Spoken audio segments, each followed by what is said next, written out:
Welcome everyone to another SCP Resurrection reading. Today we'll be reading Elder Baconator by Wax and the Deadly Moose. Without further ado, let's get right into it. Elder Baconator. The word processor's cursor blinked accusingly at Tilda, goading her into finishing the report. It was always the same dull story with dictatorship. It's lonely at the top, and it's lonely because you're sitting on a mountain of paperwork. Things took a lot more gravity when the lives of everyone on the site, and many other nameless, faceless people elsewhere, are affected by the stroke of a pen. Her pen.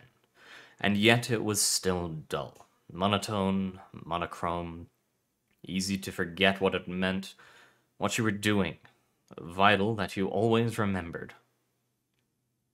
There were times when you didn't want to talk to anyone about it. No, not didn't want to. Couldn't. Isolation eventually wore down everyone, even if you were well practiced with having few friends.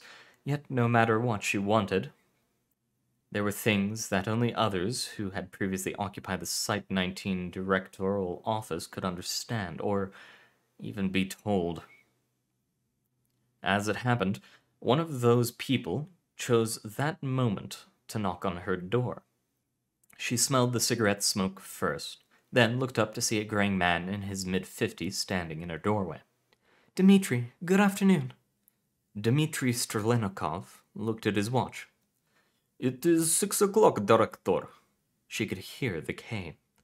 Tilda double-checked the time on her computer monitor. "Damn." She paused. "Also, cigarette, Dmitri?"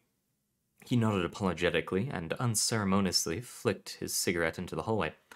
Not the first time he'd done that. "Sorry, smoking in this room is an old habit. Hey, you should try it. It might be good for you." Not the first time he'd said that. Dmitri settled into an armchair and looked around her office, both of which used to belong to him. "You should redecorate, too. The Brezhnev era does not suit you like it does me, Director." She gave him a tired smile. "What can I do for you, Dmitri?" She hesitated for a moment. "And please, just Tilda." When he'd been on this side of the desk, he'd insisted the same thing. "Call me Dmitri." "We had a shorter session today, and I thought I would come see how you were doing. I said to myself, maybe she needs a cigarette, and I am the only one with a spare." He smiled broadly. Tilda had never smoked. Shorter session. She was wondering what they were having Dmitri do. He had recently been pulled out of retirement, perhaps more aptly described as self-imposed exile, and made a training officer of Alpha 9. Perhaps the training officer. She could ask, but that would require more paperwork. If the wrong people were tapping her office right now. Tilda was technically cleared for all that, but the papers took a while to make their way to her desk, and even longer to climb the pile. She needed to delegate more of this, but delegation was its own paper mountain. He was expecting a response about the cigarette. "It's very kind of you to offer. There is still time for me to pick up the habit." She motioned to her computer and the reams of paper on her desk. "You know how it is, though." Dmitri ground his teeth, stainless steel glinting occasionally as he did so. A former Russian airborne infantryman, he had lost a few teeth during bad jumps, and some hack Soviet dentist had replaced the missing ones with stainless steel facsimiles. "I tell you what, leave that, go." He waved dismissively at her desk. "I will take you to dinner. I know quiet place. Quiet. Good food, no questions asked. They also serve Coca-Cola." Might have sounded like a joke to someone else, but it appealed to Tilda. The cursor seemed to blink more aggressively. "Don't you dare," it almost vocalized. "Work is more important than food." Her work saved lives. Her work ended lives. Dmitri was waiting. Tilda looked at him again and nodded consent. The moment they left her office, he lit another cigarette. She couldn't decide between a Wendy's number 7 or number 8. It had been so long since she'd eaten out, even at a fast food restaurant, that she really couldn't decide. Something light, maybe? Nothing worse than working hard on a stomach that feels like it's full of bricks. A salad, perhaps. Demetri approached the cashier. She looked very young, with an uncertain look about her. Tilda wondered if she was in college. For some reason, that thought aroused a sympathy that bordered on pity. "Oh, welcome to Wendy's," the cashier said. "Would you like to try the son of Baconator?" No, I do not want Pretender. I want the Baconator Elder, with quadruple bacon. He held up 4 fingers for emphasis. "Sir, I don't know if I can—" Demetri cut her off. Is this not America? Am I still in the Soviet Union? Why did I leave? Demetri gave her a hard look. Why did I leave if I must settle for the pretend Baconator? Sir, it is America, but...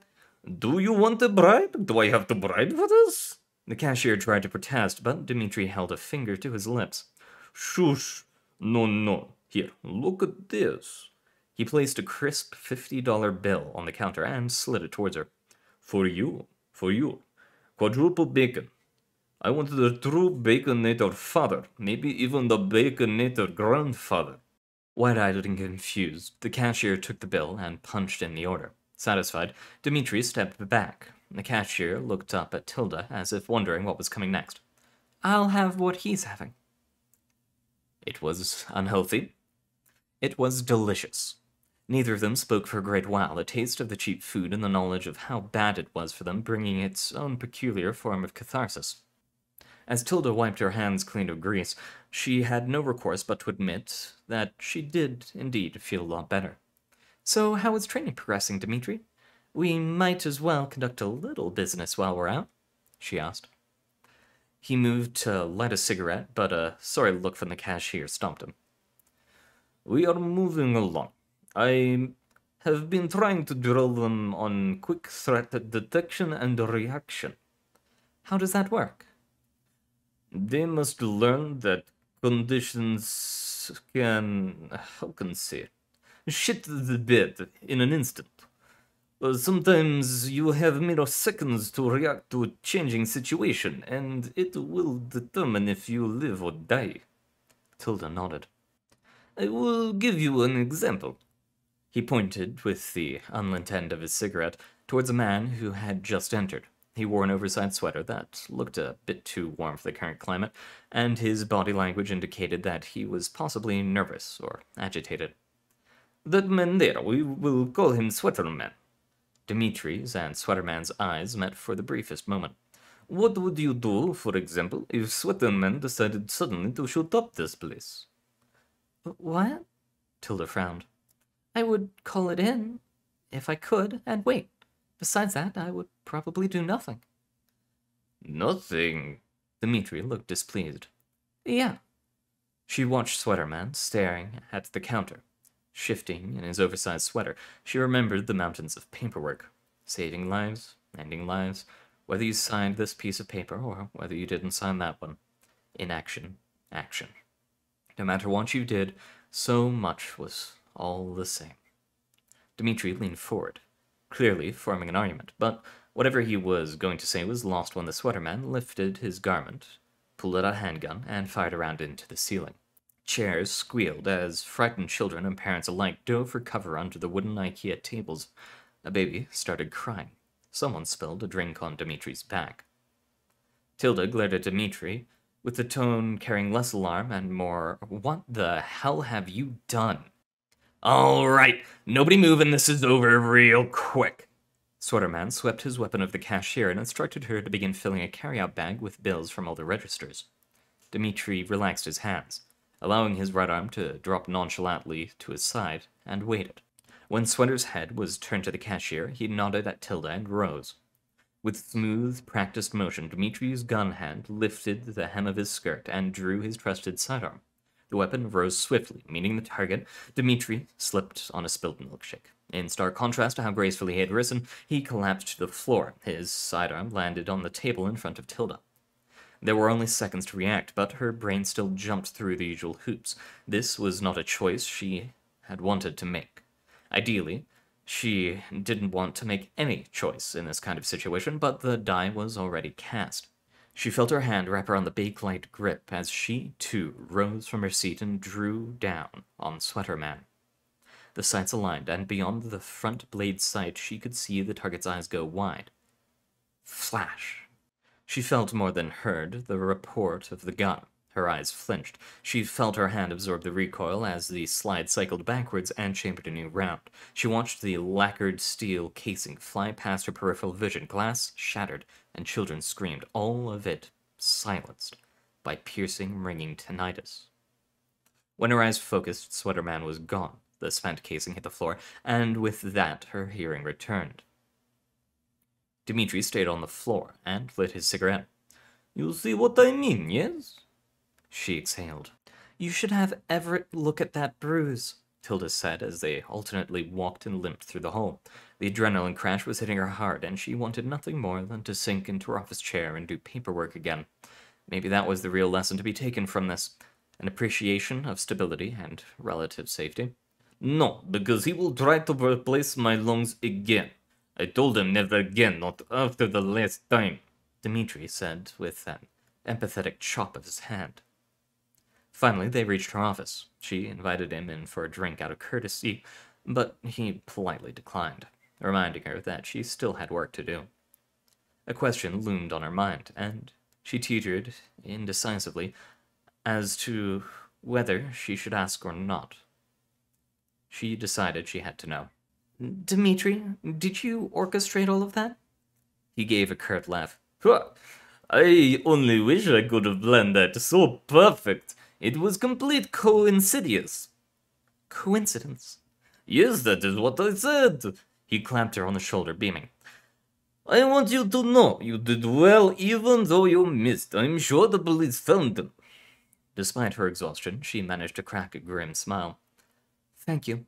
No more practical lessons, if you please. I will try to honor this request, Director. She sunk into her chair. The cursor greeted her. It had kindly remained where she left it. Alright, and that's the end of the reading for this week. Sorry about it being a little short. I've been a little more than I can chew and trying to work through everything. But next week we'll be back to the regular length. So, thank you very much for coming, and hopefully I see you then.